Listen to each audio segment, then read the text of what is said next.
Öksürük deyip geçmemek lazım. Niçin? Özellikle orta yaş insanlarda bazen tabii ki bir akciğer hastalığında, önemli bir akciğer hastalığında genellikle uzun süren, kronik veya işte bir haftayı aşan öksürükler görebiliyoruz. Bunlar önemli tabii ki akciğer ve göğüs hastalıklarında. Bunların mutlaka irdelenmesi gerekiyor. Ama birçok basit üst solunum yolu enfeksiyonlarında mesela çocuklarda gördüğümüz gibi işte çocuklar geçiriyor gripal enfeksiyon, işte anne baba da ondan nasibini alıyor falan. Öksürükle birlikte seyrediyor. Böyle basit enfeksiyonlar da olabilir. 3-5 gün sürebilir, bir hafta sürebilir ama bu süreçte bir şeye dikkat etmek gerekiyor. Orta yaşlıysanız, eğer sigara içiyorsanız, önemli boyutta sigara içiyorsanız, bir takım işte ne bileyim zayıflama gibi bulgularınız varsa, öksürüğü şey yapmamak lazım. Yani çok basite algılamamak lazım. Şöyle bir tecrübem var, daha önceden yaşanmış. 60 yaşlarında bir erkek hastam. Bir cumartesi akşamı tam böyle kapatmışız, tatile gidiyoruz falan. İşte saat 4 civarlarında bana telefon açtı. Benim dedi hafif bir öksürüğüm var dedi.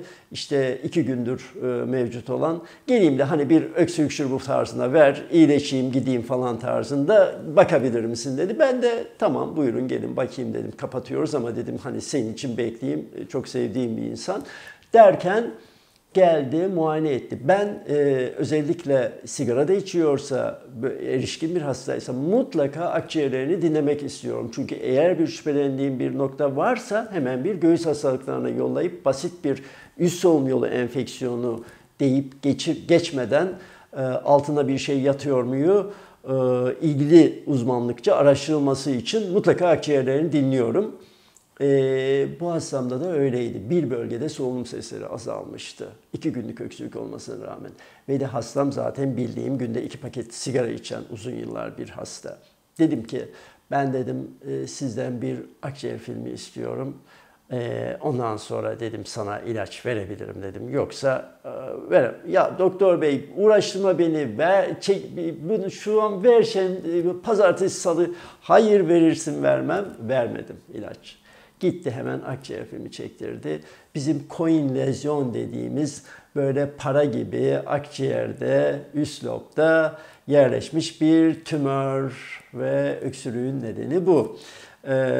Hastaya ben hemen hani sana bunun için ilaç vermenin doğru olmayacağı, hemen senin bir göğüs hastalıklarına gitmen ve bunun ameliyat olması gereken bir durum olduğuna ikna ettim ve yolladım. Sonra hasta ameliyat oldu. Erken dönemde yakalanmış bir kanserdi ve hasta pırıl pırıl yaşıyor. Hiçbir sorun olmadan. Yıllar önce, yaklaşık 15 yıllık bir vaka bu.